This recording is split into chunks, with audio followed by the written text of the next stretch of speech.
part. Seule la famille est autorisée, ici. Mon père m'a dit cela, au mariage de ma propre sœur, après que j'ai passé 18 heures dans un avion, pour pouvoir être là. Je me tenais sur une allée de gravier, bordée de pivoines blanches, mon bagage à main toujours à la main. J'écoutais un quatuor à cordes jouer, à travers les portes d'un lieu, où je n'avais pas le droit d'entrer. Ma mère se tenait 2 pas derrière lui, et ne disait rien. 3 jours plus tard, elle a appelé au sujet d'une facture. Une facture de $38 000, à mon nom, pour un mariage auquel je n'avais pas été autorisé à assister. Ce que j'ai dit ensuite, l'a réduite au silence complet. Avant de continuer, s'il vous plaît, prenez un moment pour aimer et vous abonner, mais seulement, si vous vous sentez vraiment touché par cette histoire. Indiquez votre position et l'heure locale, dans les commentaires. J'adore savoir où vous vous trouvez tous. Je m'appelle Athéna. J'ai 34 ans. Je travaille comme consultante en conformité, depuis Londres. Maintenant, laissez-moi vous ramener 4 mois en arrière, le jour où j'ai reçu une invitation de mariage, dont je n'aurais jamais dû me méfier. En grandissant dans la maison Sinclair, il y avait 2 versions de l'enfance, qui se déroulaient sous le même toit. Il y avait la version de Paige. Celle avec les robes de bal de fin d'année, et une Honda Civic d'occasion, qui l'attendait dans l'allée pour son 16e anniversaire. Payée par un père, qui l'appelait « ma petite étoile », sans la moindre trace d'ironie. Et puis, il y avait la mienne. La version où je remplissais mes propres dossiers d'inscription à l'université, à la bibliothèque municipale, parce que personne ne me rappelait que les dates limites approchaient. Mon père, Gérald, gérait un petit magasin de matériaux de construction, dans le sud de Charlotte. Il en parlait, comme si c'était un empire. En réalité, c'était un bâtiment en parpaing, avec un toit qui fuyait, et 3 employés à temps partiel, qui ne restaient jamais plus d'une saison. Ma mère, Donna, s'occupait de la maison, et maintenait la paix. Ce qui signifiait surtout, être d'accord avec tout ce que Gérald disait, et rediriger toute tension vers le chemin de la moindre résistance. Ce chemin, c'était généralement moi. Paige avait 5 ans de moins que moi. Elle était naturellement charmante, et croyait sincèrement, que le monde s'organisait autour d'elle, tout simplement parce qu'elle le méritait. Je ne dis pas cela avec amertume. Je le dis, parce que c'est le principe de base, à partir duquel tout le reste a découlé. J'ai quitté la maison à 18 ans, avec une bourse partielle pour l'Université de Caroline du Nord à Charlotte, et un compte épargne, que j'avais constitué grâce à des cours de soutien. Personne ne m'a conduite sur le campus. Personne ne m'a aidé à m'installer. Je ne m'y attendais pas. Il y a 7 ans, à 27 ans, j'ai accepté un poste chez Whitfield & Crane Consulting, à Londres. De l'analyse de conformité. Le genre de travail, où vous lisez des contrats ligne par ligne, en cherchant ce qui cloche. J'étais doué pour ça. Je m'y étais préparé toute ma vie, sans le savoir. J'ai acheté un appartement d'une chambre, à Canary Wharf. Petit, propre, et à moi. Chaque mètre carré, payé avec l'argent que j'avais gagné. Je n'ai pas quitté la maison. La maison m'a quitté en premier. L'invitation est arrivée un mardi, fin septembre, glissée dans une épaisse enveloppe couleur crème, avec une adresse de retour estampée à la feuille d'or, sur du papier à en-tête Crane & Company. J'en ai reconnu le poids. Quelqu'un avait dépensé beaucoup d'argent, pour ça. À l'intérieur, une invitation formelle pour le mariage de Paige Sinclair et Tyler Redmond. Prévu au domaine Whitmore, à Charlotte, en Caroline du Nord. Le 14 décembre, tenue de soirée facultative. Le domaine Whitmore. J'ai fait une recherche. Un lieu de style plantation restaurée, avec des lustres en cristal, des jardins de buis bien taillés, et un prix de départ de $25 000. Pour une famille qui n'avait pas les moyens de réparer la climatisation, dans le magasin de matériaux, c'était un sacré effort. Ce qui m'a arrêté, c'est le mot que Paige avait glissé à l'intérieur. Écrit à la main sur une carte séparée, avec son écriture bouclée, ça ne serait pas complet sans toi. S'il te plaît, viens. P. 7 ans. En 7 ans, mes parents m'avaient appelé, très exactement quand ils avaient besoin de quelque chose. Une question de garant, que Gérald a vite retirée. Un avis sur une facture médicale, que Donna voulait que je traduise. Paige appelait aux anniversaires. Parfois, à Noël, c'était un message de groupe. Et maintenant, ça. Une invitation, et un mot personnel. Une demande qui semblait presque vouloir dire quelque chose. J'ai réservé le vol ce week-end-là. Londres Heathrow vers Charlotte Douglas, en classe économique, $1 400 aller-retour. Je me suis dit que je n'y allais pas, parce que j'avais pardonné quoi que ce soit. Je me suis dit que je voulais voir s'ils avaient changé. Il y a une différence entre le pardon et la curiosité. Je m'accrochais à cette dernière, des deux mains. Rachel Torres, ma meilleure amie de l'université, aujourd'hui parajuriste chez Barnes & Whitfield à Charlotte, m'a envoyé un texto quand je lui ai dit « Tu y vas vraiment ?» C'est audacieux. J'aurais dû prêter attention à son ton. J'ai atterri à Charlotte Douglas, un vendredi soir de décembre. Le terminal sentait les pâtisseries Cinnabon, et le carburant d'avion. Et tout me semblait, à la fois familier et étranger. L'accent traînant des agents d'embarquement, l'humidité persistante, même en hiver. J'ai récupéré une voiture de location au comptoir Hertz, et j'ai conduit jusqu'au Hilton Garden Inn, près du quartier universitaire. Je ne logeais jamais chez mes parents, quand je venais en visite. C'était le cas depuis des années. Personne ne posait plus de questions. Depuis la chambre d'hôtel, j'ai appelé Paige. Ça a sonné 5 fois. Et, a-t-elle dit d'un ton trop enjoué. Tu as réussi à venir. Je viens de m'enregistrer. Y a-t-il quelque chose que je devrais savoir pour demain? Sois juste au domaine à 14 heures. La cérémonie commence à 15 heures. Sa voix avait ce ton sec, le genre de ton qui signifie que quelqu'un est dans une pièce avec d'autres personnes et ne veut pas trop en dire. Je dois y aller. Des trucs pour la répétition. À demain. À demain. Elle a raccroché, avant que je ne puisse ajouter quoi que ce soit. J'ai ensuite appelé ma mère. Donna a décroché à la deuxième sonnerie, et la première chose qu'elle a dite est tombée comme une pierre dans l'eau calme. Oh, tu es vraiment venu? J'ai pensé. Eh bien, le vol était si long. Je me suis dit que tu changerais d'avis. Je me suis assise sur le bord du lit d'hôtel, dans mon trench coat Burberry, ma valise Rimowa toujours debout près de la porte, et j'ai laissé cette phrase faire son effet. Elle n'a pas dit qu'elle était contente. Elle n'a pas dit qu'on se verrait demain. Elle a dit qu'elle pensait que je ne viendrais pas. Je lui ai dit que je serais au domaine à 14 heures, et j'ai mis fin à l'appel. Quelque chose clochait. Je pouvais le sentir, de la même manière que vous ressentez un changement de pression dans l'avion. Rien de visible, juste un décalage, qui fait bourdonner vos oreilles.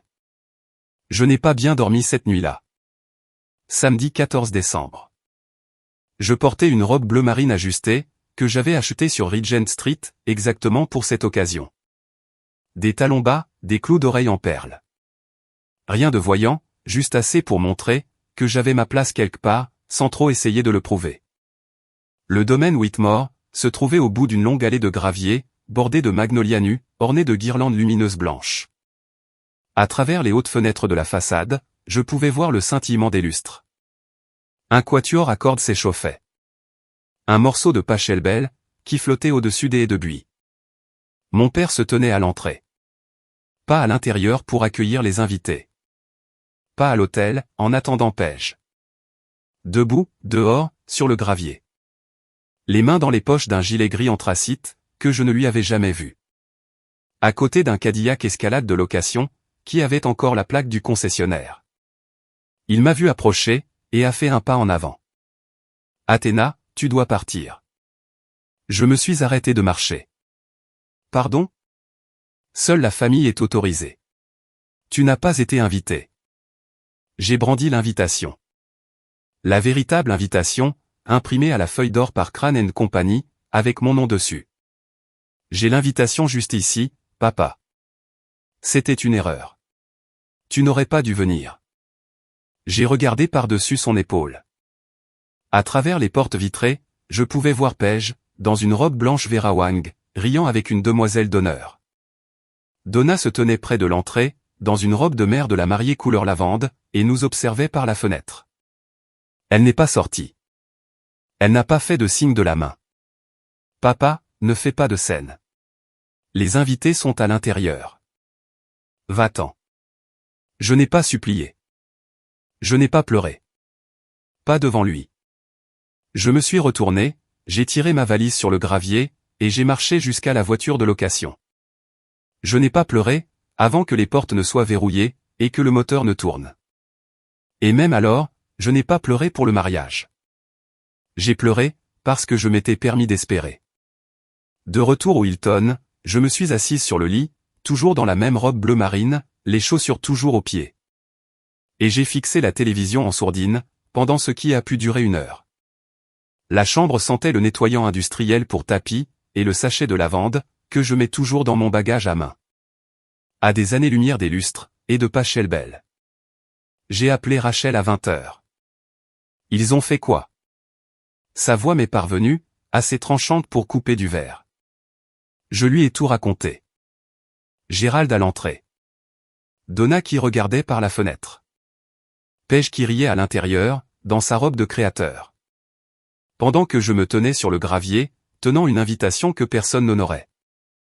Je veux rentrer chez moi, lui ai-je dit. Je vais modifier mon vol. Non. Pas encore. Rachel, écoute-moi. Il y a quelque chose qui cloche, dans tout ça. Ils t'ont envoyé une invitation. Paige t'a écrit un mot personnel. Tu as fait 18 heures de vol, et ils t'ont refoulé à la porte. Je l'ai entendu poser une tasse de café. Les gens ne font pas ça, à moins qu'ils n'aient besoin de quelque chose de toi, ou, à moins qu'ils ne cachent quelque chose. Je voulais argumenter. Je voulais dire, que ma famille était tout à fait capable d'une cruauté banale, sans arrière-pensée. Que parfois, les gens vous blessent, simplement parce qu'ils le peuvent, et parce que vous êtes là. Mais Rachel avait passé 6 ans comme parajuriste. Elle avait appris à entendre la vérité, qui se cache sous la surface. Donne-toi juste quelques jours, a-t-elle dit. Reste à Charlotte. Si rien ne se passe, rentre dimanche. Mais quelque chose va se passer. Je le sens. Je ne la croyais pas. J'ai ouvert le site de British Airways sur mon ordinateur, et j'ai fait défiler les sièges disponibles pour le lendemain matin. Mon doigt planait au-dessus du bouton de confirmation.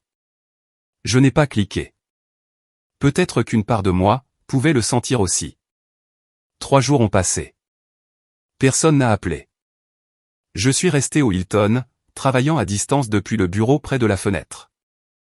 Je révisais des dossiers d'audit, pour un client basé à Zurich, qui se fichait pas mal, que ma vie personnelle soit en train de s'effondrer. C'était le réconfort du travail de conformité. Les contrats n'ont pas de sentiment. Ils disent simplement ce qu'ils disent. Le lundi, j'ai fait l'erreur d'ouvrir Instagram. Le fil d'actualité de Paige avait explosé. Le domaine Whitmore, dans la lumière de la fin de journée. Paige et Tyler, sous une arche de rose blanche. Le gâteau. 5 étages. La crème au beurre devait bien coûter $2000 à elle seule. Les hashtags « Mariage Sinclair le jour parfait Redmond pour toujours ». 47 photos. Pas une seule de moi. Pas une seule mention. Comme si je n'existais pas. Comme si je n'avais jamais fait 18 heures de vol, ni attendu sur cette allée de gravier, ni tenu une invitation qui était censée signifier quelque chose. Ensuite, j'ai vu la publication de ma mère. Donna avait mis en ligne un montage. Paige bébé, Paige au bal de promo, Paige avec Gérald à l'hôtel. Et en bas, une photo de moi et Paige enfant, peut-être 8 et 3 ans, assises sur le porche dans des robes d'été assorties.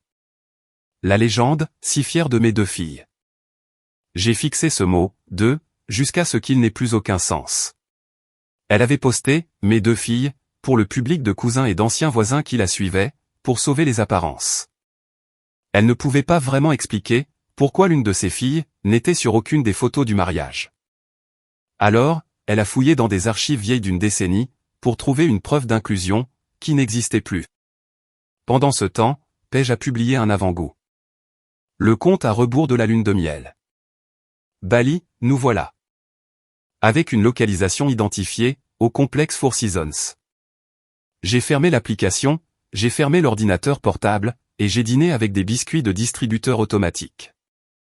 Il y a des mises en scène que l'on peut regarder. Et d'autres, auxquelles on ne peut que survivre. Le mardi matin, mon téléphone a sonné à 9h15. Maman. J'ai failli ne pas répondre. Mais l'analyste en conformité qui est en moi, a une règle. On n'ignore pas un appel, quand on ne sait pas ce que l'autre partie a dans son jeu. Athéna. La voix de Donna était vidée de toute chaleur. Pas de « bonjour ». Pas de « comment vas-tu ». Nous devons discuter de la facture. Quelle facture? Le lieu de réception. Le domaine Whitmore. Le total est de 38 000 $. Une pause, fine comme un fil. Comment vas-tu payer? Je me suis redressé sur ma chaise. Maman, de quoi est-ce que tu parles? Je n'ai loué aucun lieu. Tu as signé le contrat. Tu es la garante. Ton nom figure sur l'accord. La pièce s'est mise à tanguer. Je n'avais rien signé. On ne m'avait jamais demandé de signer quoi que ce soit. On ne m'avait même jamais dit qu'il y avait un contrat. Je n'ai jamais signé un seul document pour ce mariage. Des bruits de mouvement, à l'autre bout du fil. Puis, la voix de Gérald. Dure, et toute proche. Il avait pris le téléphone. Ne joue pas l'idiote, Athéna. Ton nom est sur ce contrat. Tu es la garante. Tu as une dette envers cette famille. J'ai une dette envers cette famille, pour un mariage dont vous m'avez exclu. Nous parlerons de ça plus tard. Pour l'instant, tu dois t'occuper de la facture. Papa, je n'ai rien signé. Alors qu'il a fait? Un fantôme? J'ai appuyé ma paume à plat sur le bureau. Mon cœur battait la chamade, mais ma voix est restée posée. Tu continues de répéter le contrat et ma signature. Je te dis, que je n'ai jamais signé d'accord de garantie, pour le domaine Whitmore, ni pour qui que ce soit. Il a raccroché. Je suis restée assise, dans cette chambre d'hôtel, et j'ai laissé les mots tourner en boucle. Contrat. Ta signature. Garante. Je savais exactement, ce que ces mots signifiaient. Je lis des contrats pour gagner ma vie. Je savais ce qu'une fausse signature impliquait, au regard de la loi. Et je savais quelles questions poser ensuite. C'est à ce moment précis, que j'ai cessé d'être blessée, et que j'ai commencé à être attentive. J'ai appelé le domaine Whitmore, à 10h30 le même matin. La réception m'a transféré à la coordination des événements. Une femme nommée Karen Mitchell a décroché. Professionnelle, mesurée. Le genre de voix, qui gère des centaines de mariées anxieuses, sans ciller. Madame Mitchell, je m'appelle Athéna Sinclair. J'appelle au sujet du mariage Sinclair-Redmond, qui a eu lieu dans votre domaine le 14 décembre. Je crois comprendre qu'il y a un accord de garantie, associé à cet événement. Oui, nous avons effectivement une garante dans nos dossiers pour cette réservation. Une certaine Athéna Sinclair. C'est mon nom. Mais je n'ai pas signé ce document. Un silence. Le genre de silence qui vous indique que quelqu'un vient d'arrêter de taper au clavier. Mademoiselle Sinclair, pouvez-vous répéter cela? Je vous dis que je n'ai jamais signé d'accord de garantie pour ce mariage. On ne me l'a pas demandé, et je n'étais pas présente. Je voudrais demander une copie du document. Un autre silence. Puis, prudemment, madame, si ce que vous dites est exact, ce serait une affaire très sérieuse pour notre service juridique. Je comprends. Je demande une copie, par le canal formel que vous exigez. Je peux fournir une pièce d'identité officielle, pour prouver que je suis bien celle que je prétends être. Elle m'a expliqué la procédure. Soumettre une demande écrite, inclure une copie de mon passeport pour la vérification d'identité. Et l'équipe juridique m'enverrait une copie numérisée dans les 48 heures. Je l'ai remercié, j'ai raccroché, et j'ai rédigé la lettre de demande en 12 minutes. J'ai joint un scan de la page photo de mon passeport, et j'ai envoyé le tout en recommandé. Ensuite, j'ai appelé Rachel. C'est vrai, lui ai-je dit. Il y a un contrat à mon nom, et je ne l'ai jamais signé. Rachel est restée silencieuse pendant très exactement 3 secondes. D'accord. Maintenant, on se met au travail. J'avais 48 heures, avant que la copie du contrat n'arrive. 48 heures pour décider, quel genre de personne j'allais être. Les appels ont commencé le mercredi.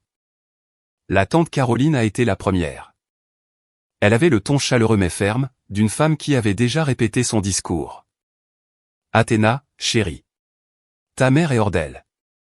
Elle dit que tu as promis de payer le lieu, et que maintenant, tu te rétractes. Je sais que les choses sont compliquées, mais pense à la santé de tes parents. Je n'ai rien promis, voulais-je dire. Mais j'ai reconnu le scénario. Donna avait déjà semé son histoire. L'oncle Roger a suivi avec un email. Long de 4 paragraphes, à simple interligne. Objet, la famille d'abord. L'argument principal, la famille, ce ne sont pas des contrats, c'est de l'amour. Ne laisse pas l'argent nous détruire. Cela se lisait, comme l'éloge funèbre d'une relation, qu'il n'avait jamais réellement entretenue avec moi. Ma cousine bête a envoyé un texto, paix, tout simplement. C'est plus facile pour tout le monde. 23 membres de la famille élargie Sinclair. 22 d'entre eux recevaient la même version des faits. Que j'avais pris un engagement. Que je le rompais. Que j'étais égoïste, froide, et que je choisissais l'argent, plutôt que les liens du sang. J'ai fait des captures d'écran, de chaque message vocal, chaque email. La formation en conformité vous apprend une chose, par-dessus tout, documentez tout. Surtout, lorsque l'histoire que l'on raconte, n'est pas la vôtre. Puis, mon téléphone a vibré avec un texto. Provenant d'un numéro que j'ai failli ne pas reconnaître. Mon cousin Dylan. Et quelque chose cloche. Maman n'arrête pas de dire que tu as fait une promesse. Mais je ne pense pas que ce soit toute l'histoire. Tu veux en parler? Dylan était le fils de la tante Caroline. 26 ans, discret, travaillant dans l'informatique. Il avait toujours été l'observateur de la famille. Celui qui regardait, pendant que tous les autres jouaient la comédie. J'ai tapé, pas encore. Mais garde les yeux ouverts. Il a répondu par un simple pouce en l'air. Une personne sur 23. Une seule personne, qui avait pensé à poser des questions. J'ai sauvegardé la conversation, et j'ai fermé mon téléphone. Le contrat était en route. Paige a appelé. Jeudi après-midi. J'étais assise au bureau de l'hôtel, en train de réviser une évaluation des risques pour le travail, quand son nom a illuminé mon écran. Athéna. Pas de chaleur. Pas de voix de sœur. Juste le ton plat de quelqu'un, qui appelle pour conclure un marché. Tu dois juste payer la facture.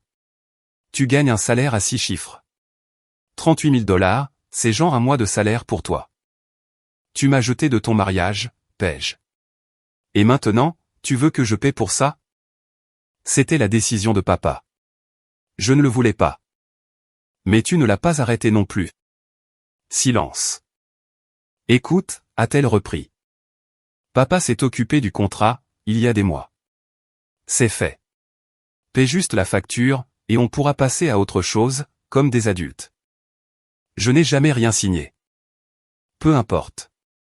Papa a géré ça. Papa a géré ça comment, exactement? Je ne connais pas les détails. Je sais juste que ton nom est sur le formulaire. Fais juste le chèque, et arrête d'être dramatique. Tu as les moyens. Je me suis adossé à la chaise, et j'ai regardé le plafond. La texture granuleuse, la légère tache d'eau près de la bouche d'aération. 38 000 $, pour un mariage où je n'avais pas eu le droit de dépasser l'allée de gravier. Paige, peux-tu me dire une seule chose honnête? Savais-tu que papa avait mis mon nom, sur ce contrat? Le silence a duré 5 secondes. Quand on compte, 5 secondes, c'est un gouffre. Ça n'a pas d'importance, a-t-elle dit. Ça a de l'importance pour moi. Tu as quitté cette famille, Athéna. Tu as déménagé à Londres, et tu as disparu. Tu ne peux pas revenir, et jouer à la victime. J'ai mis fin à l'appel. J'ai posé le téléphone, face vers le bas sur le bureau. Mes mains étaient stables. Pas parce que j'étais calme. Mais parce que quelque chose avait basculé. Elle savait. Elle l'avait su depuis le début. Et elle s'en fichait. D'accord, je dois faire une pause ici, pour une seconde. Vous venez d'entendre ce que Paige a dit, fais juste le chèque. Comme si 38 000 $, pour un mariage d'où l'on s'est fait jeter, c'était de la petite monnaie. Voici ma question pour vous, si votre frère ou votre sœur vous appelait, avec cette réplique exacte, que lui répondriez-vous? Option 1, bien sûr, je vais payer, juste après que tu te sois excusé face caméra. Option 2, je préférerais mettre le feu à cet argent. Ou option 3, donnez-moi votre propre réponse, dans les commentaires. Et si vous n'êtes pas encore abonné, c'est le moment. L'histoire est sur le point de prendre un tournant. Le vendredi matin, Gérald a de nouveau appelé. Cette fois, sa voix avait une certaine acuité. Le genre de ton qu'un homme adopte, après avoir répété devant son miroir. J'ai parlé à un copain qui fait du droit immobilier. Il dit que le contrat de garantie est juridiquement contraignant. Tu as 30 jours pour payer, sinon le domaine engagera des poursuites contre toi. Un copain. Pas un avocat. Un copain qui fait dans l'immobilier. J'ai presque ressenti de la pitié, tellement son bluff était grossier. Est-ce que ton copain a aussi mentionné ce qui se passe si la signature du garant a été falsifiée, papa? Un silence radio. Le genre de silence qui a un poids. Personne n'a rien falsifié, a dit Gérald, plus lentement cette fois. Tu inventes des choses pour te soustraire à ce que tu dois. Je ne dois rien pour un mariage dont on m'a exclu, papa. Et j'aurai le contrat entre les mains cet après-midi. Nous verrons bien quel nom y figure réellement. Tu te crois si intelligente, avec ton travail à Londres et ton appartement de luxe? Un juge n'en aura rien à faire de tout ça. Tu es libre de m'emmener au tribunal. Mais je te suggère fortement de parler à un vrai avocat d'abord, pas à un copain. Espèce d'ingrate. Il a raccroché avant de finir sa phrase. Je n'avais pas besoin qu'il finisse. On m'avait traité d'ingrate, tellement de fois, que le mot avait perdu de son tranchant. Comme une pierre polie par le courant d'une rivière. Mais voici ce que j'ai remarqué. Il n'a pas nié la falsification. Il a esquivé. Il a menacé. Il a attaqué. Mais quand j'ai prononcé le mot falsifié, il s'est d'abord tu. Il est resté silencieux, avant de prononcer un seul mot. Ce silence m'a tout dit. Rachel m'a envoyé un texto à midi. Le contrat devrait arriver dans ta boîte de réception aujourd'hui. Prête? J'étais prête. Je l'étais, depuis le jour où j'avais appris à lire les petits caractères, pour gagner ma vie.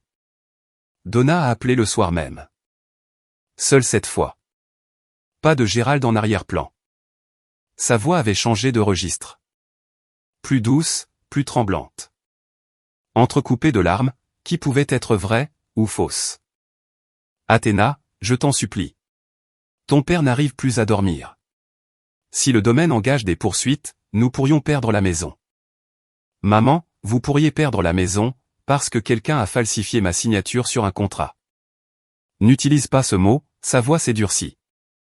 Nous n'avons rien falsifié. Nous avons utilisé tes informations, parce que nous n'avions pas le choix. Et voilà.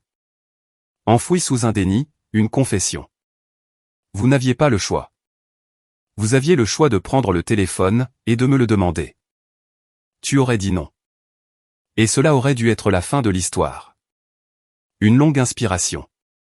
Je pouvais entendre l'horloge de la cuisine faire tic-tac, à travers le téléphone. La même horloge en laiton, qui était suspendue au-dessus de la cuisinière, pendant toute mon enfance. Tu as toujours été comme ça, a-t-elle dit, et la douceur s'est évaporée. Froide. Même quand tu étais enfant. Ta sœur avait besoin de ce mariage. Ton père et moi. Notre crédit est ruiné depuis l'affaire du magasin. Le lieu exigeait un garant. Nous avions ton numéro de sécurité sociale, tes avis d'imposition. Ils étaient dans ton ancienne chambre. Donc, vous avez pris mes informations personnelles, et signé à mon nom, à mon insu. Nous n'avons rien volé. Tu es notre fille. C'est ce que fait la famille. La famille demande la permission, maman. La famille ne vole pas. Tu ne sais pas ce que c'est. Tu es assise à Londres, dans ton petit appartement, et tu n'as aucune idée de ce que nous avons traversé. Je sais exactement ce que vous avez traversé. Parce que tu viens de me le dire. Tu as fouillé dans mes documents personnels, falsifié ma signature sur un accord légal, et ensuite, tu m'as exclu de l'événement, pour que je ne le découvre pas. Elle pleurait maintenant. Je n'arrivais pas à dire, si c'était de la culpabilité, ou de la frustration. J'ai laissé le silence faire le travail. Le samedi, la campagne familiale avait atteint son volume maximum. La tante Caroline a laissé un message vocal si parfait, qu'il aurait pu être dicté par Donna elle-même. Pense à la santé de tes parents, ma chérie. Ta mère a eu des douleurs à la poitrine. Est-ce que 38 000 $ valent vraiment le cœur de ton père? L'oncle Roger a envoyé un deuxième email, plus court cette fois. Objet, déçu. Une ligne ressortait, nous ne t'avons pas élevé, pour que tu sois ce genre de personne. Nous, comme s'il avait joué le moindre rôle dans mon éducation. Ma cousine Bette a transféré un message de groupe, destiné à quelqu'un d'autre. Un accident, sans doute. On pouvait y lire, elle est insupportable. Maman dit qu'elle ne veut pas céder. Le message qu'elle voulait transférer provenait d'une discussion familiale, à laquelle je n'avais jamais été ajouté. 22 personnes, discutant toutes de moi. Aucune ne me parlant directement. Puis, Dylan a envoyé un nouveau message. Tante Donna organise un brunch de famille, dimanche prochain, chez ma mère. Elle n'arrête pas de dire que c'est pour discuter de la situation. Mais d'après ce que j'entends, je pense qu'elle va te mettre la pression publiquement. Prépare-toi. Je l'ai lu 2 fois. Un brunch de famille. Un public. Une scène. Donna réunissait le jury. Ce qu'elle ne savait pas, c'est que le contrat allait arriver d'une heure à l'autre.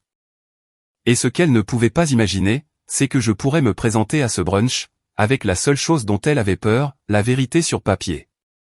J'ai répondu à Dylan, j'y serai. Ensuite, j'ai appelé Rachel. Il prépare une intervention publique, lui ai-je dit. Dimanche prochain. Parfait, a répondu Rachel. Et je pouvais l'entendre sourire, à travers le téléphone. Laisse-les faire. 22 membres de la famille, un seul récit. Et pas une seule personne n'avait demandé à voir le contrat. Cela allait changer. Samedi soir, seul dans la chambre d'hôtel. J'ai failli tout abandonner. J'avais ouvert le site de British Airways, sur mon ordinateur. Un siège pour le vol de dimanche matin vers Heathrow. Rangée 34, couloir. Pour des frais de modification de 260 $. Mon curseur reposait sur le bouton de confirmation, comme une main sur une poignée de porte. Londres était à 18 heures de vol. Mon appartement, mon bureau, ma vie. Cela avait du sens. Rachel a débarqué à 21 heures, avec 2 cafés du hall de l'hôtel, et n'a pas frappé. Elle a utilisé la carte magnétique de rechange, que je lui avais donnée mercredi. Ferme l'ordinateur. Je regarde juste. Tu fuis. Elle a posé le café sur la table de nuit, et s'est assise au pied du lit. Et fuir, c'est ce sur quoi il compte. Gérald parie sur le fait que tu vas rentrer à Londres, avaler la facture discrètement, et ne jamais l'obliger à s'expliquer. Je me fiche de l'obliger à s'expliquer. Il ne s'agit pas d'explication. Il s'agit de s'assurer qu'ils ne pourront plus jamais signer à ta place, sur quoi que ce soit, plus jamais. Cette phrase a résonné différemment de tout ce qu'elle avait pu dire durant la semaine. L'équipe juridique du lieu devrait envoyer la copie du contrat lundi, au plus tard, a-t-elle ajouté. Attends juste un jour de plus. J'ai regardé l'écran. Rangée 34A. Les frais de modification. L'heure de départ. Un jour de plus, ai-je dit. Un jour de plus. J'ai fermé l'ordinateur portable. Rachel est restée encore 1 heure. Nous n'avons pas parlé du mariage, ni du contrat. Elle m'a raconté une affaire de son cabinet. Un litige entre un propriétaire et un locataire qui avait gardé tous ses reçus. Des choses normales. Des choses humaines. Après son départ, je me suis allongé dans l'obscurité, et j'ai écouté le ronronnement de la machine à glaçons, dans le couloir. Un jour de plus. C'était tout ce qu'elle avait demandé. J'avais failli dire non. Je n'ai pas dormi. Pas vraiment. À 2 heures du matin, j'étais allongé sur le dessus de lit de l'hôtel, toujours habillé, fixant un plafond que j'avais mémorisé au cours de ces 11 dernières nuits. J'aurais pu dessiner la tache d'eau de mémoire. Sa forme, semblable à celle d'un pays sur une carte, que personne ne visite. Mon esprit s'est égaré, là où je ne le laisse pas aller d'habitude. J'avais 14 ans. J'avais gagné le concours scientifique régional, avec un projet sur la filtration de l'eau au charbon actif. 2e place au niveau de l'État. L'école m'avait remis un petit trophée, et un certificat dans un cadre en plastique. ma mère était censée venir à la cérémonie. Elle n'est pas venue. Gérald devait m'y conduire. Au lieu de cela, il a emmené Paige acheter de nouveaux crampons de football. Je suis rentré seul, par le bus de la ville. Le trophée dans un sac en plastique sur mes genoux, parce que je n'avais pas de sac à dos assez grand. En arrivant, j'ai posé le trophée sur le comptoir de la cuisine. Le lendemain matin, il avait été déplacé au-dessus du réfrigérateur, caché derrière une boîte de céréales. La photo de l'équipe de foot de Paige était toujours bien en évidence sur la porte. Allongé dans cette chambre d'hôtel, 20 ans plus tard, j'ai compris une chose que j'évitais de voir. Je n'avais pas fait 18 heures de vol pour un mariage. J'avais fait 18 heures de vol, pour voir s'ils allaient enfin m'ouvrir la porte. Et ils ne l'avaient pas fait. La partie la plus cruelle, ce n'était pas d'être rejeté. C'était de réaliser que je m'étais quand même présenté, en espérant qu'ils ne le fassent pas. J'ai fini par m'endormir à un moment donné, car je me suis réveillé à 7 heures, les chaussures toujours aux pieds, avec un mal de tête palpitant. Le café que Rachel avait laissé, était froid sur la table de nuit. Mon téléphone affichait une notification. Un email du domaine Whitmore. Objet, demande de documents, événement Sinclair. Je me suis redressé, je l'ai ouvert, et tout a changé. Avant même que je puisse ouvrir la pièce jointe, mon téléphone a sonné. Gérald. À 7h15, un dimanche matin. Athéna. Sa voix avait cette assurance travaillée. Celle d'un homme serrant le volant, sur une route qu'il sait verglacée. J'espère que tu as eu le temps de bien réfléchir. Le domaine a été très patient, mais ils n'attendront pas éternellement. C'est drôle que tu m'appelles juste à ce moment-là. Il n'y a rien de drôle là-dedans. J'ai reparlé à mon copain. Le gars de l'immobilier. Il a confirmé qu'un contrat de garant est applicable. Tu l'as signé. Fin de l'histoire. Est-ce que ton copain t'a aussi dit, ce qui se passe si la signature du garant a été falsifiée, papa? Parce que je te l'ai demandé la dernière fois, et tu as raccroché au lieu de répondre. La pause a été plus longue cette fois. 4 bonnes secondes. Personne n'a rien falsifié. Tu n'arrêtes pas de répéter ce mot, comme s'il signifiait quelque chose. Cela signifie un crime en Caroline du Nord. Voilà ce que ça signifie. Une autre pause. Je pouvais l'entendre respirer. Une respiration saccadée, délibérée. Tu veux jouer à l'avocate? Très bien. Mais ne viens pas pleurer, quand un juge verra ce contrat, avec ton nom écrit noir sur blanc. Je ne pleurerai pas, papa. Je remettrai mon passeport, avec ma vraie signature dessus. Et nous laisserons l'écriture parler d'elle-même. Tu es incroyable. Après tout ce que nous. J'ai le contrat, au fait. Silence. Un silence total. Le domaine me l'a envoyé par email ce matin. Je suis en train de regarder la pièce jointe en ce moment. J'ai pu l'entendre déglutir. C'était le bruit le plus fort sur la ligne. Nous verrons bien quelle version tient la route, ai-je dit. Il a raccroché, sans ajouter un mot. Pas de fanfaronnade cette fois. Pas de copain, pas d'ingrate. Juste un clic, puis la tonalité. J'ai ouvert la pièce jointe, mais je n'ai pas encore regardé le contrat. J'avais d'abord besoin d'un café. J'avais besoin d'être parfaitement calme. Pendant que la machine Keurig préparait mon café, mon téléphone s'est illuminé. Dylan. Il avait envoyé une capture d'écran. Une image de la discussion de groupe de la famille. Celle à laquelle je n'avais jamais été ajouté. J'ai zoomé, et j'ai lu. Donna, Athéna a refusé d'honorer son engagement. Elle a toujours été égoïste. Je ne sais pas où nous avons échoué avec elle. Gérald, elle gagne plus de 200 000 $, et refuse d'aider sa propre sœur. Laissez bien ça s'imprégner. Paige, je ne voulais pas le dire, mais elle a toujours été jalouse de moi. Même quand nous étions enfants. Tante Caroline, peut-être devrions-nous tous couper les ponts avec elle. Elle n'accorde manifestement aucune valeur à la famille. Oncle Roger, c'est déchirant. Gérald et Donna méritent mieux. 22 personnes. Tout en train de construire une version de moi, qui n'existait pas. Une femme égoïste, froide et jalouse, qui avait rompu une promesse et abandonné sa sœur. Une femme qui avait de l'argent, et qui choisissait la cruauté. Aucun d'entre eux n'avait vu le contrat. Aucun d'entre eux n'avait demandé à le voir. Ils n'avaient pas besoin de faits. Ils avaient une histoire. Et les histoires sont plus faciles à croire, quand elles viennent de votre mère.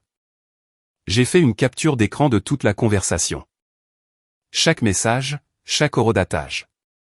Puis, j'ai ouvert un fichier de notes, et je les ai organisés chronologiquement. Formation en conformité. Documentez tout. Surtout lorsque le récit est écrit sans votre consentement. Dylan a ajouté, désolé. Je me suis dit que tu devais voir ça. Merci, ai-je répondu. Je le pense vraiment, a-t-il renvoyé. Quoi que tu prépares, je suis de ton côté. J'ai posé le téléphone, et j'ai regardé l'écran de l'ordinateur, où l'email du domaine Whitmore était toujours ouvert. La pièce jointe, un PDF. 11 pages. Ils étaient occupés à écrire l'histoire de qui j'étais. Ils ne savaient simplement pas que je savais lire. J'ai ouvert le PDF. Page 1, détail du lieu. Le domaine Whitmore. 14 décembre. Mariage Sinclair-Redmond. Formule de l'événement, Grand Magnolia. Coût total, 38 000 $. Page 2, modalité de paiement. 50% d'acompte dû à la signature. Le solde dû dans les 30 jours suivant l'événement. Page 3, l'accord de garantie.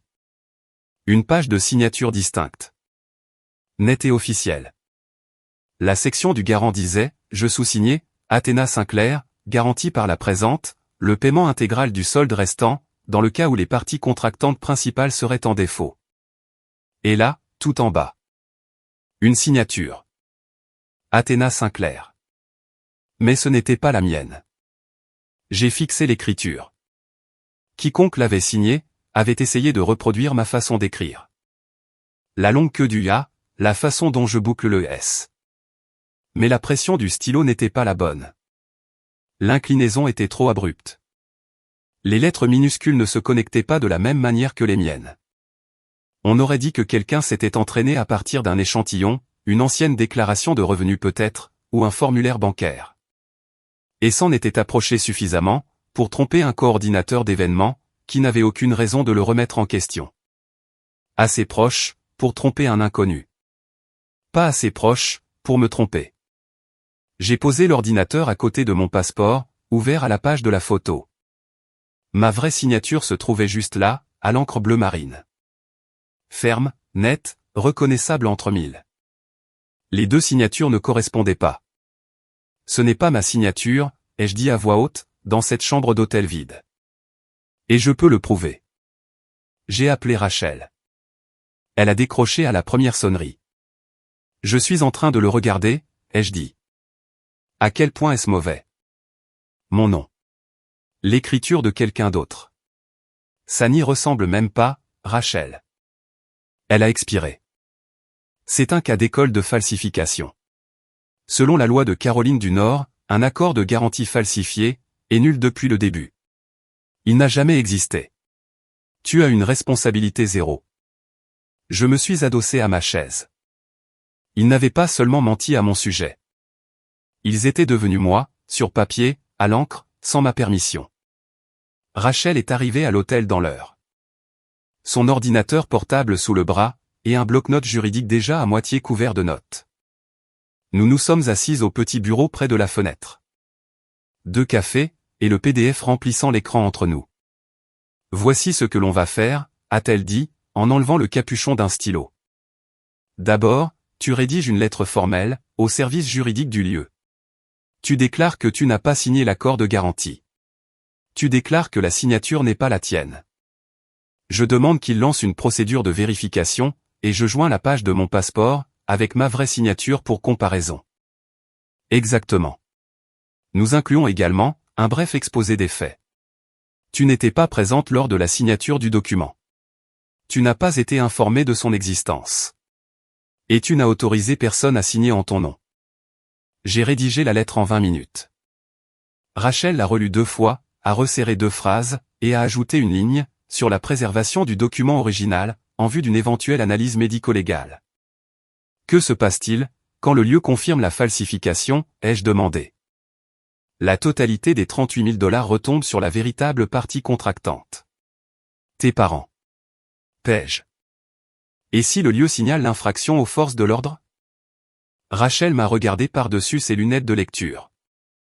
La falsification est un crime de classe H en Caroline du Nord. Passible de 25 mois de prison maximum. Mais c'est la décision du lieu, pas la tienne. Tout ce que tu fais, c'est de dire la vérité. J'ai hoché la tête. Je ne veux pas porter plainte. Tu n'es pas obligé. Tu dois juste dire la vérité. J'ai envoyé la lettre, avec les pièces justificatives, à 14h14. Par email certifié, avec accusé de réception. Puis, je me suis adossé, et j'ai regardé le plafond. Et maintenant, ai-je demandé. Maintenant, nous attendons la réponse du lieu, et nous nous préparons pour ce brunch. Elle a souri. Moi non.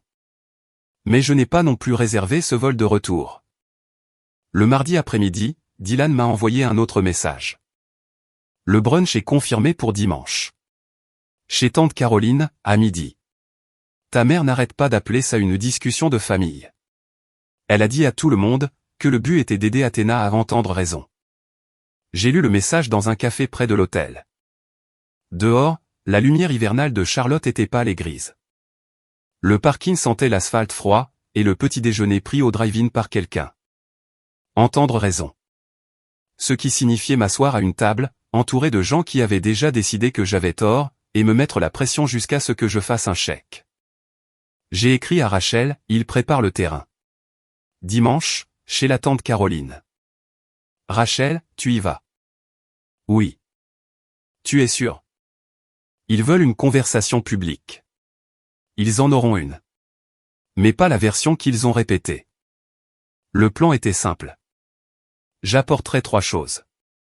La copie du contrat avec la fausse signature. La lettre que j'avais envoyée au domaine. Et mon passeport, ouvert à la page de ma signature. Pas de discours. Pas d'accusation. Juste des papiers. Laissez les documents parler d'eux-mêmes. C'est ce que je fais dans la vie. Poser des documents sur une table, et laisser la pièce faire ses propres calculs. Dylan a confirmé la liste des invités. Gérald et Donna. Paige et Tyler. Tante Caroline et oncle Roger. Cousine Beth, cousin Dylan. Une poignée d'autres. Peut-être 15 personnes au total. 15 personnes. Une signature falsifiée. Et une famille à qui l'on avait raconté une histoire à mon sujet, qui était fausse. Donna avait organisé ce brunch pour me coincer. Elle avait arrangé les places, contrôlé le récit, préparé le public. Elle pensait construire un piège. Elle était en train de construire ma scène. J'ai commandé un autre café, j'ai ouvert mon ordinateur, et j'ai revu le contrat une dernière fois. Chaque clause. Chaque ligne. Chaque lettre du nom que quelqu'un d'autre avait écrit. Mon nom. Personne ne le signe, à part moi. Le jeudi matin, le service juridique du domaine a répondu. L'email était court et professionnel. Comme le sont toujours les choses sérieuses. Chère mademoiselle Sinclair. Nous avons bien reçu votre réclamation officielle, concernant l'accord de garantie associé à l'événement Sinclair-Redmond. Suite à un examen préliminaire, nous avons lancé une procédure de vérification de signature. Pendant la durée de cette enquête, toute procédure de recouvrement dirigée contre vous a été suspendue. Nous informerons toutes les parties du résultat, une fois l'enquête terminée. Je l'ai lu 3 fois. Puis, je l'ai transféré à Rachel. Il ne suspendrait pas le recouvrement, à moins d'avoir constaté une anomalie, a dit Rachel lorsqu'elle a appelé. C'est du sérieux. Il te croit. 2 heures plus tard, un deuxième email est arrivé. Celui-ci ne venait pas du service juridique. Il venait de Karen Mitchell, la coordinatrice de l'événement.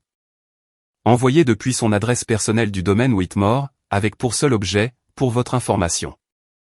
Mademoiselle Sinclair, je ne devrais pas vous dire cela, mais j'y ai pensé depuis votre appel. C'est moi qui ai traité les documents de garantie originaux. La personne qui a déposé le formulaire signé, était un monsieur d'un certain âge. Il a soumis le document à notre réception, et l'a signé en se tenant au comptoir. Je m'en souviens, car il avait l'air pressé. Un monsieur d'un certain âge. À la réception. Signant un formulaire avec le nom de quelqu'un d'autre. Gérald. Mon père est entré dans ce domaine, a pris un stylo, et a écrit mon nom, comme s'il lui appartenait. Comme si je lui appartenais. J'ai sauvegardé les 2 emails. J'en ai imprimé des copies sur l'imprimante du centre d'affaires de l'hôtel. Je les ai ajoutés au dossier. Copie du contrat. Lettre d'enquête du lieu. Déclaration de Karen. Page de signature du passeport. 4 documents. Net, organisé, sans ambiguïté. J'ai glissé le dossier dans mon bagage à main, et je l'ai fermé. Le dimanche était dans 3 jours. Le brunch était prévu. Le public était rassemblé. Tout ce qu'il restait à faire, c'était de se présenter. Dimanche matin. J'ai repassé un chemisier en coton blanc, et je l'ai associé à un blazer bleu marine, un pantalon sombre, des talons bas. Professionnelle, maîtresse de moi-même. La tenue de quelqu'un qui est venu présenter des faits, et non des sentiments. Le dossier en papier bulle était posé sur le bureau. Copie du contrat, lettre du domaine, page du passeport. Je les ai parcourus une dernière fois. Tout était en ordre. Tout était lisible. Rachel a appelé à 10 heures. Comment te sens-tu? Prête. Bien. Appelle-moi dès que c'est terminé. J'ai conduit jusqu'à la maison de la tante Caroline, avec la voiture de location. Une maison coloniale en briques, dans le quartier de Dilworth, avec un large Porsche couvert, et un minivan dans l'allée. 3 autres voitures étaient déjà garées le long du trottoir. Le pick-up de Gérald. L'escalade devait être une location pour le mariage. La Buick de l'oncle Roger, et une Honda grise qui devait être celle de Paige et Tyler. Je suis resté assise dans la voiture pendant une bonne minute. Le moteur coupé. Les mains sur le volant. 15 personnes à l'intérieur. La plupart d'entre elles avaient déjà pris leur décision à mon sujet. La plupart d'entre elles avaient été nourries d'une version des événements qui me dépeignait comme la méchante. La sœur riche, qui avait fait une promesse, et l'avait rompue. Qui avait choisi l'argent, au détriment de la famille. J'ai pris le dossier sur le siège passager. J'en ai senti le poids. 4 documents. 11 pages. Une seule vérité. Puis je suis sorti, j'ai verrouillé la voiture, et j'ai monté les marches de l'entrée. La porte n'était pas verrouillée. À l'intérieur, une odeur de quiche et de café frais. Des voix venant de la salle à manger. Basses, sérieuses. Le son d'une famille, qui se prépare à une confrontation. Je suis entré dans la pièce. 15 visages se sont tournés. Gérald m'a vu le premier. Sa mâchoire s'est crispée. Donna a offert un sourire, qui n'atteignait pas ses yeux. Paige regardait le sol. Il n'y avait pas de chaise vide pour moi à la table. Mon cousin Dylan s'est levé, et en a apporté une de la cuisine. Très bien, nous sommes sur le point d'entrer dans ce brunch. J'ai la copie du contrat, la lettre du domaine, et ma vraie signature pour comparaison. Ma question pour vous, que pensez-vous que je devrais faire en premier? Option 1, mettre immédiatement le contrat sur la table, et laisser le papier parler de lui-même. Option 2, laisser Gérald et Donna raconter leur version d'abord, puis la démonter pièce par pièce. Ou option 3, quelque chose à laquelle je n'ai pas pensé. Dites-le moi dans les commentaires. Et si vous avez regardé jusqu'ici, vous savez déjà que cette histoire mérite d'être partagée. Gérald se tenait en bout de table, sa fourchette en argent reposant sur le bord de son assiette, sa quiche intacte devant lui. La posture d'un homme, qui croit posséder chaque pièce dans laquelle il entre. Je tiens à remercier tout le monde d'être venu, a-t-il dit, comme s'il s'agissait d'une réunion du conseil d'administration, et non d'une embuscade. Nous sommes ici, en raison d'une situation difficile. Athéna s'est engagée à nous aider, pour le mariage de Paige. Elle a signé un contrat avec le lieu, et maintenant, elle refuse de l'honorer. La tante Caroline a hoché la tête. L'oncle Roger a croisé les bras. La pièce avait déjà choisi son camp, avant même que je ne m'assoie. Donna a pris la parole à son tour, en s'épongeant les yeux avec une serviette en tissu. Nous ne voulions pas que cela devienne public. Nous avons toujours réglé nos affaires en privé. Mais Athéna ne nous a pas laissé le choix. La performance était rodée. Gérald jouait le patriarche lésé. Donna jouait la mère au cœur brisé. Ils avaient répété cela. Ou du moins, ils avaient vécu dans le mensonge assez longtemps, pour qu'il leur paraisse être la vérité. Puis, Paige. Elle était assise à côté de Tyler, à l'autre bout de la table. Les yeux rouges, la petite voix. Je voulais juste que ma sœur soit présente à mon mariage. Je lui ai écrit un mot personnel. Je l'ai invitée. Et maintenant, elle a transformé tout ça en une dispute d'argent. Tyler était assis à côté d'elle, silencieux, le front plissé. Il n'avait pas dit un mot. Gérald m'a regardé depuis le bout de la table, avec le regard assuré d'un homme, qui est certain que la pièce lui est acquise. Athéna, nous te donnons l'opportunité de faire ce qu'il faut devant ta famille. J'étais assise à l'autre bout de la table, le dossier sur les genoux. Je n'avais pas prononcé un mot. Je les ai laissés terminer chaque phrase, chaque réplique répétée, chaque larme. Je les ai laissés tresser la corde. Ils allaient en avoir besoin. Le chœur a commencé, comme sur commande. L'oncle Roger est intervenu le premier.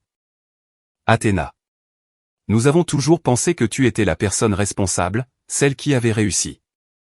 Fais simplement ce qu'il faut. La tante Caroline, tes parents pourraient perdre leur maison à cause de ça. Est-ce vraiment ce que tu veux?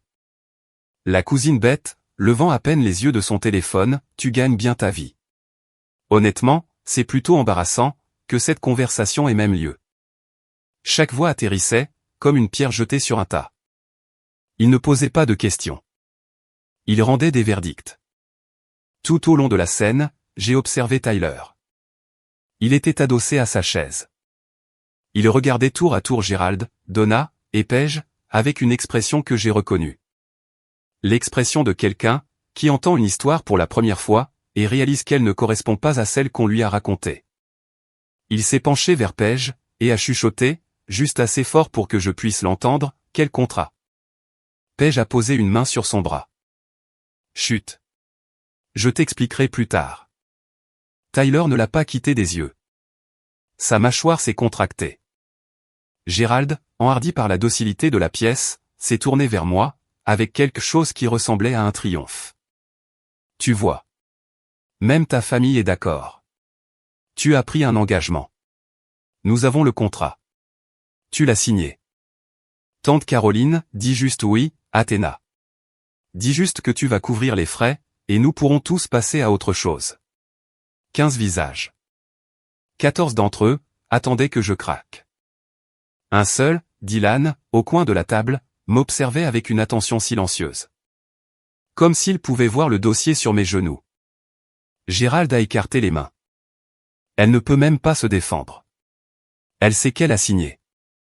Je l'ai regardé, et j'ai soutenu son regard, pendant 3 longues secondes. Puis, je me suis levé. La chaise a raclé le parquet. La pièce est devenue silencieuse. J'ai écouté, ai-je dit. Maintenant, c'est mon tour. J'ai ouvert le dossier en carton, et j'ai placé le premier document, au centre de la table. L'accord de garantie, imprimé sur le papier à en tête du domaine Whitmore. Voici le contrat dont tout le monde parle. L'accord de garantie, pour le mariage de Paige, au domaine Whitmore. Mon nom figure dessus. J'ai pointé la ligne de signature. Mais, ce n'est pas ma signature. Ensuite, j'ai placé mon passeport à côté, ouvert à la page de la photo. Ma vraie signature. Ferme, inclinée, légèrement vers la gauche. Le S est en boucle, et le gras à longue queue, que j'écris de la même façon depuis que j'ai 17 ans. Voici ma vraie signature. Regardez-les, côte à côte. La tante Caroline a attrapé le contrat en premier. Elle l'a tenu à côté du passeport, en plissant les yeux. L'oncle Roger s'est penché. La cousine Bette a posé son téléphone, pour la première fois de la matinée. Les signatures ne se ressemblaient pas. Pas quand on regardait de près. Pas quand on prenait la peine de regarder. Le domaine Whitmore a confirmé qu'ils enquêtaient sur la falsification, ai-je ajouté. J'ai posé la lettre du domaine sur la table. La suspension du recouvrement. L'enquête officielle. Pendant l'enquête, toute procédure de recouvrement à mon encontre a été suspendue.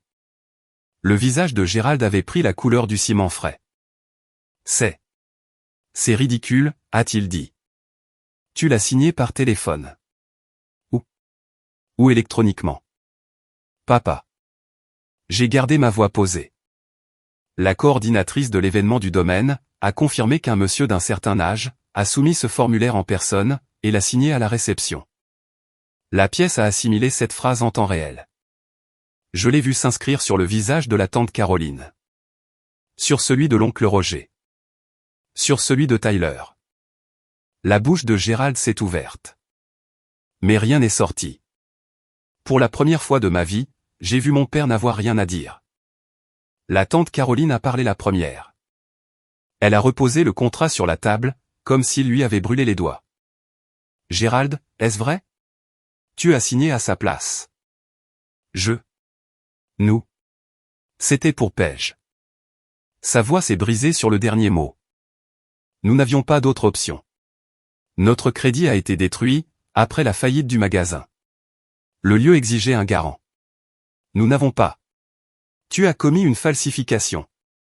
L'oncle Roger s'est levé de sa chaise, le visage rouge jusqu'au col. Sur le nom de ta propre fille. Gérald, est-ce que tu comprends que c'est un crime? Donna a attrapé le bras de Gérald. Nous étions désespérés. Vous ne savez pas ce que nous avons vécu. Désespérés? La voix de la tante Caroline était une lame tranchante. Donna, je t'ai demandé en face, le mois dernier, si Athéna avait accepté d'aider. Tu m'as regardé dans les yeux, et tu as dit, oui. Donna n'a rien répondu. À l'autre bout de la table, Tyler a repoussé sa chaise, et s'est tourné vers Paige. Attends. Tu m'as dit que tes parents prenaient en charge le lieu. Tu m'as dit qu'Athéna aidait juste pour les fleurs. Paige a cherché à lui prendre la main. Tyler, assieds-toi. Tu le savais? Sa voix n'était pas forte. C'était pire que fort. C'était la voix de quelqu'un qui recalibre tout ce qu'il pensait savoir sur la personne assise à côté de lui. Tu savais que ton père avait falsifié la signature de ta sœur sur un contrat, et tu n'as rien dit? C'était compliqué. C'est un crime, Paige. Ce n'est pas compliqué. C'est un crime. La pièce s'était fracturée. Gérald et Donna d'un côté. Coincés. Exposés. Paige à côté d'eux, essayant de retenir la main de Tyler, pendant qu'il se reculait. Et moi, debout au bout de la table, avec un dossier ouvert, ne disant rien de plus. Je n'en avais pas besoin. Les documents faisaient exactement ce que font les documents. La pièce partait en éclats. Des voix qui se chevauchaient. Donna qui pleurait. L'oncle Roger exigeant des réponses. Tyler fixant Paige, comme s'il ne l'avait jamais vue auparavant. J'ai levé une main. Je n'ai pas fini. Le silence. Immédiat. Je ne porte pas plainte. Ce n'est pas pour cela que je suis ici. J'ai regardé chaque personne à la table, l'une après l'autre. Mais je veux que tout le monde dans cette pièce comprenne 3 choses. J'ai levé un doigt. Je n'ai jamais signé ce contrat. Je n'ai absolument aucune obligation légale, ni morale, de payer un seul dollar des 38 000. Deuxième doigt. J'ai fait 18 heures de vol, pour assister au mariage de Paige. Je me suis tenu devant ce lieu avec une invitation à la main, et j'ai été refoulé à la porte, par la même personne qui a falsifié ma signature, parce qu'il avait peur que je le découvre. Troisième doigt. Je ne déteste personne dans cette pièce. Mais je ne porterai pas les dettes qui n'ont jamais été les miennes. Et je ne m'excuserai pas de refuser de le faire. La voix de Donna m'est parvenue à travers ses larmes. Athéna. Je t'en prie. Maman. J'ai baissé la main. J'en ai fini, d'être la personne que vous n'appelez que, lorsque vous avez besoin qu'on signe, qu'on paie, ou qu'on accuse. Gérald n'avait toujours pas parlé. Il fixait le contrat sur la table, comme si c'était un miroir. J'ai rassemblé les documents lentement, délibérément, et je les ai remis dans le dossier. La gentillesse n'est pas un contrat, ai-je dit. Et être de la même famille, n'est pas un chèque en blanc. J'ai glissé le dossier sous mon bras. J'ai passé la table, la quiche, le café, et le silence. Mon cousin Dylan a croisé mon regard, alors que je passais. Il a fait un petit hochement de tête. Je suis sorti par la porte d'entrée, j'ai descendu les marches du porche, et je suis entré dans la pâle lumière de décembre. Personne ne m'a suivi. Mais cette fois, le silence ne ressemblait pas à un rejet. Il ressemblait à du respect. J'étais à mi-chemin de la voiture de location, quand je les ai entendus, par la fenêtre ouverte de la salle à manger. La voix de Tyler. Tendue. Contrôlée. Mais qui portait loin. Tu m'as menti sur l'argent. Tu m'as menti sur ta sœur. Sur quoi d'autre as-tu menti, Paige? Tyler, je n'ai pas menti. J'ai juste. Nous avons géré les choses différemment qu'eux. Ton père a commis un crime, et tu le savais. Ce n'était pas comme ça. Alors dis-moi comment c'était. Parce que de là où je me tiens, j'ai épousé une famille qui falsifie des documents, et qui jette les gens à la porte des mariages, pour le cacher. Je ne me suis pas attardé. Je suis monté dans la voiture, j'ai posé le dossier sur le siège passager, et j'ai démarré le moteur. Dans le rétroviseur, j'ai vu mon cousin Dylan sortir par la porte d'entrée, et descendre les marches du Porsche. Il s'est approché de la fenêtre côté conducteur. Il fallait du cran pour faire ça, a-t-il dit doucement. C'est toi qui m'as envoyé les captures d'écran. Tu en as fait bien plus. Il a enfoui ses mains dans les poches de sa veste. Oncle Gérald n'a pas levé les yeux de la table. Tante Donna s'est enfermée dans la salle de bain. Paige essaie d'empêcher Tyler de partir. Il part? Je ne sais pas. Mais il a dit qu'il avait besoin d'espace. J'ai entendu Paige dire quelque chose à propos de l'annulation de la lune de miel. J'ai laissé l'information faire son chemin. Le Four Seasons à Bali. Le voyage qu'ils avaient exhibé sur Instagram il y a 3 semaines. Envolé. Athéna. Pour ce que ça vaut. La plupart des gens dans cette pièce sont de ton côté maintenant. Tante Caroline a dit à l'oncle Gérald qu'il devrait avoir honte. Et ça, c'est tante Caroline. Merci, Dylan. Il a reculé. Conduis prudemment. Je me suis éloigné de la maison coloniale en briques de la tante Caroline, et je n'ai plus regardé dans le rétroviseur. L'autoroute était déserte, le ciel était vaste et gris, et j'ai conduit la radio éteinte. Parce qu'il y a des silences qui se méritent. Le lundi matin, j'étais dans le hall de l'hôtel, en train de régler ma note à la réception, quand l'email du service juridique du domaine Whitmore est arrivé. Objet, décision concernant l'accord de garantie. Chère mademoiselle Sinclair. À la suite de notre enquête, incluant une comparaison d'écriture, et les témoignages du personnel du domaine, nous avons déterminé que la signature du garant sur l'accord de garantie de l'événement, daté du 12 août, ne correspond pas à la signature vérifiée d'Athéna Sinclair. En conséquence, l'accord de garantie est par la présente, annulé dans son intégralité. Toute responsabilité financière pour le solde impayé de $38 000 incombe de nouveau aux parties contractantes principales, Gérald Sinclair et Donna Sinclair. Une facture révisée sera émise aux parties principales, sous plis séparés. Je l'ai lu debout au comptoir. La poignée de ma valise dans une main. Mon téléphone dans l'autre. Annulé dans son intégralité. L'employé de la réception a demandé si j'avais besoin d'autre chose. J'ai répondu que non. J'ai marché jusqu'à la voiture, je me suis assise à la place du conducteur, et j'ai relu l'email une dernière fois. Puis, j'ai appelé Rachel. C'est fait, ai-je dit. Raconte-moi. Annulé. Entièrement. La responsabilité est revenue à Gérald et Donna. Elle a expiré. Tu ne dois rien. Je ne dois rien. Un deuxième email était arrivé, pendant que j'étais au téléphone. La facture révisée du lieu, envoyée à Gérald et Donna. J'étais en copie. Veuillez remettre le paiement de $38 000, dans les 60 jours. Le non-respect de cette consigne, entraînera des poursuites judiciaires. 60 jours.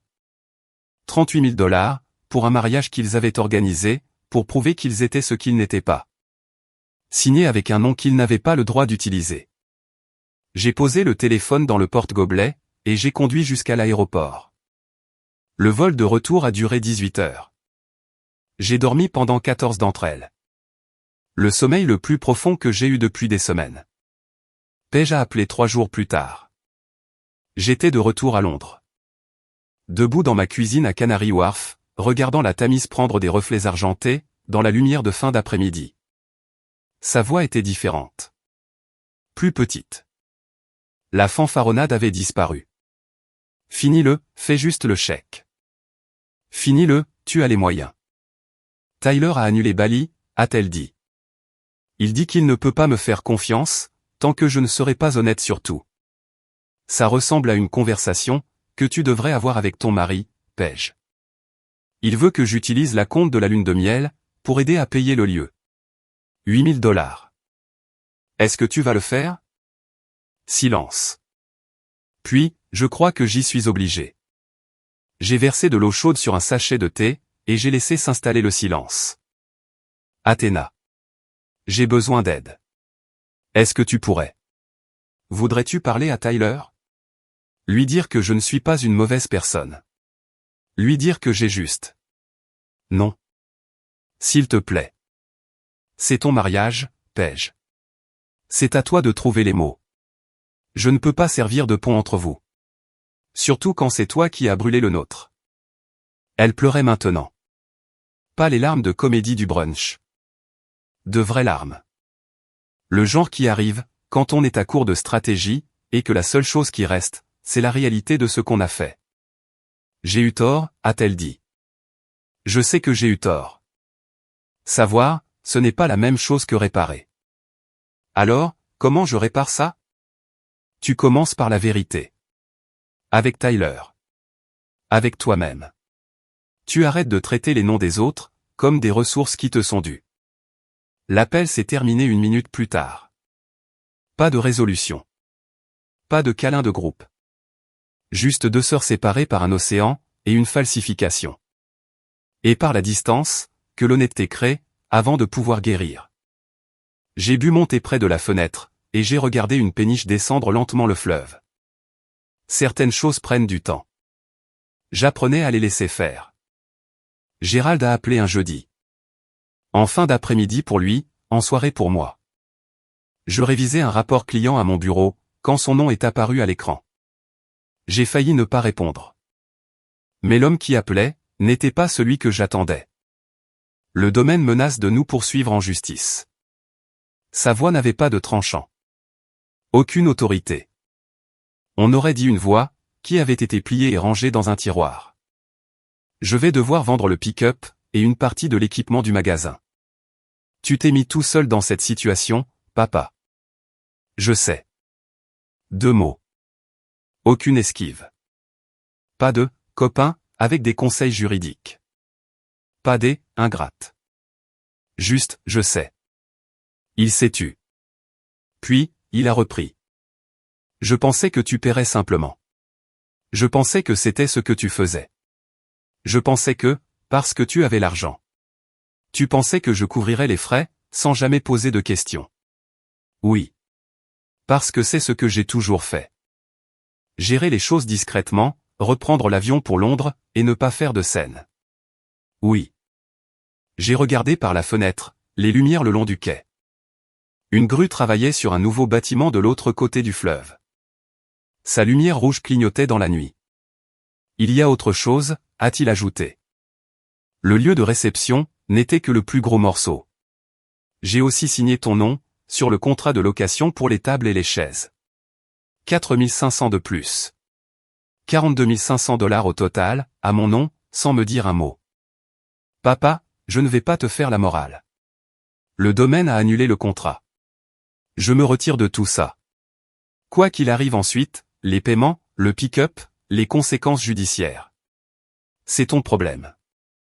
Je suis désolé, Athéna. Je l'entends. Je le pense sincèrement. Je sais que tu le penses. Mais des excuses n'effacent pas une signature falsifiée. Et cela n'efface pas, de m'être fait dire que je ne faisais pas partie de la famille, au mariage de ma propre sœur. Il est resté silencieux, pendant un long moment. Je sais, a-t-il répété. Et il a raccroché. J'étais déjà de retour à Londres depuis une semaine, à ce moment-là. Mais l'histoire continuait de se décanter. Comme des sédiments dans un verre. Lentement, couche par couche. Jusqu'à ce que l'on puisse voir à travers, jusqu'au fond. Le lendemain matin de l'appel de Gérald, je suis allé me promener le long de la Tamise, avant le travail. Le fleuve avait la couleur de l'étain, et l'air était assez froid pour piquer la peau. J'ai croisé les mêmes coureurs, le même homme promenant son terrier près de West Ferry Circus. Mon téléphone a vibré. Tante Caroline, Athéna. Je te dois des excuses. Des vraies. J'aurais dû te demander ta version des faits, avant de croire qui que ce soit sur parole. Je suis désolé. Ensuite, l'oncle Roger. Un texto cette fois, pas un email. J'ai dit des choses que je n'aurais pas dû. J'avais tort. Cousin Dylan, tu es la personne la plus forte que je connaisse. Sérieusement. J'ai lu chaque message, assise sur un banc près du fleuve. 3 excuses de la part de personnes, qui étaient prêtes à me rayer de leur vie, une semaine plus tôt. Mais rien de Gérald. Rien de Donna. Rien de Paige.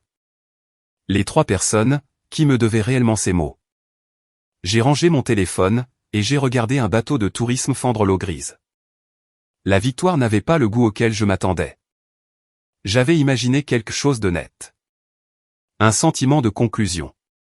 Une porte qui se referme en un clic.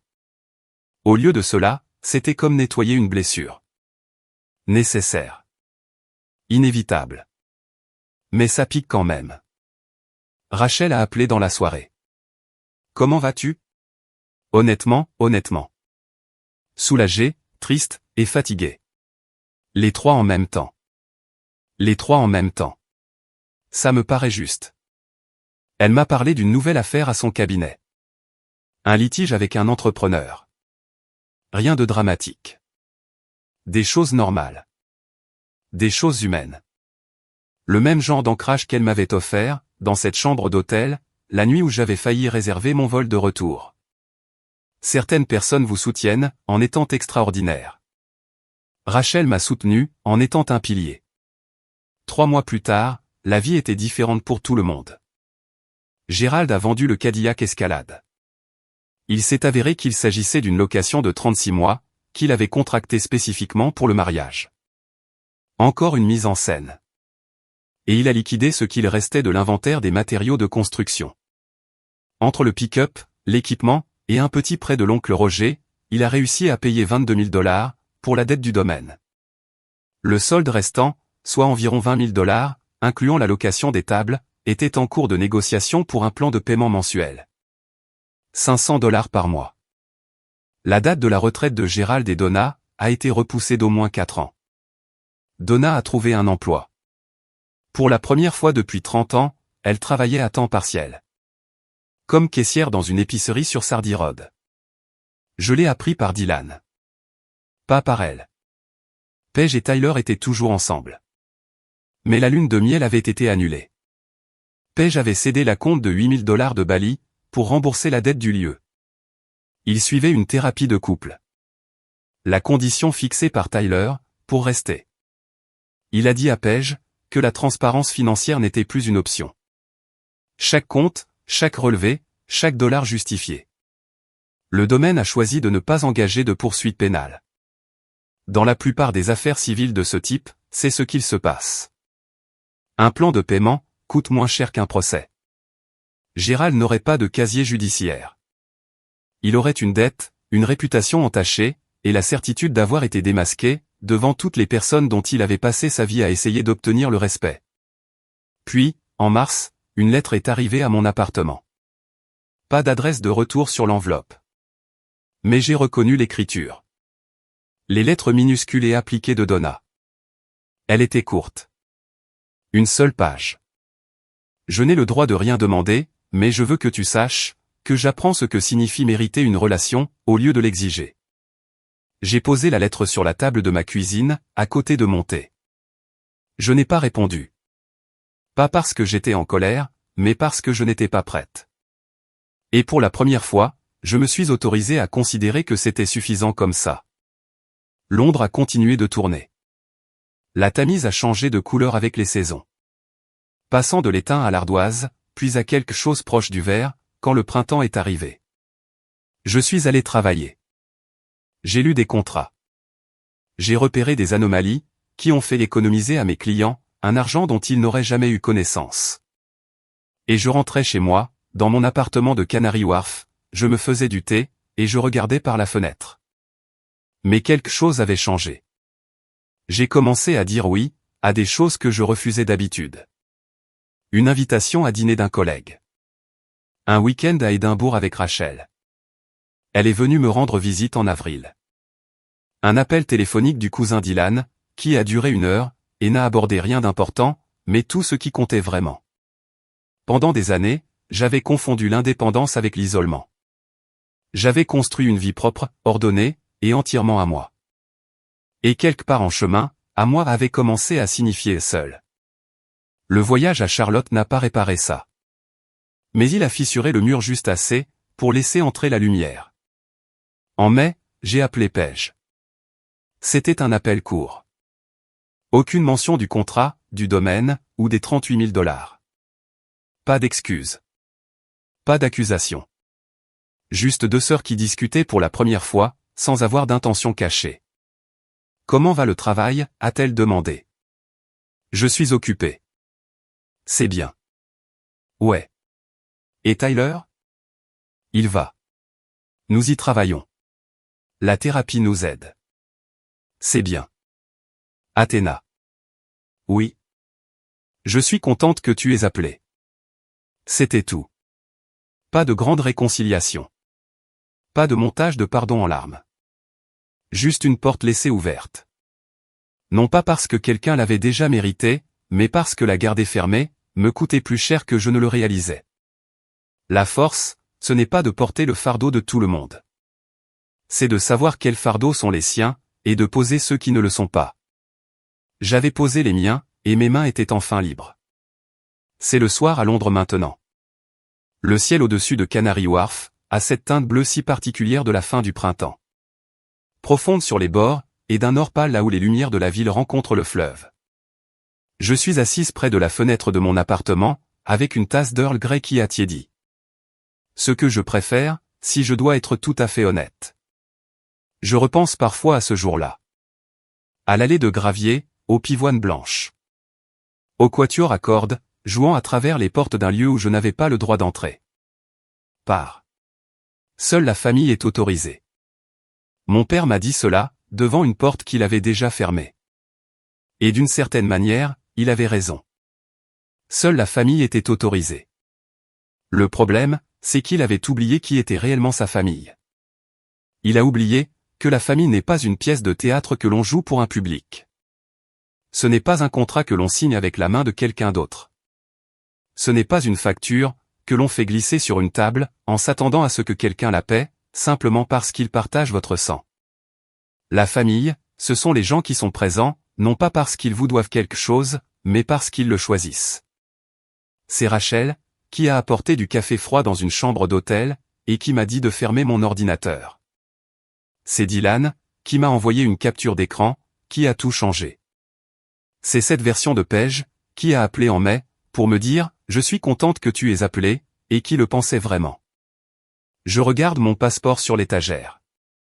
La signature à l'intérieur est la mienne. Net. Sur d'elle. Non falsifié. Mon nom est Athéna Sinclair. J'ai 34 ans. Je travaille dans la conformité. Je vis seul dans un appartement près du fleuve. Et j'apprends encore, que dire non à ce qui nous blesse, revient à dire oui à qui nous sommes.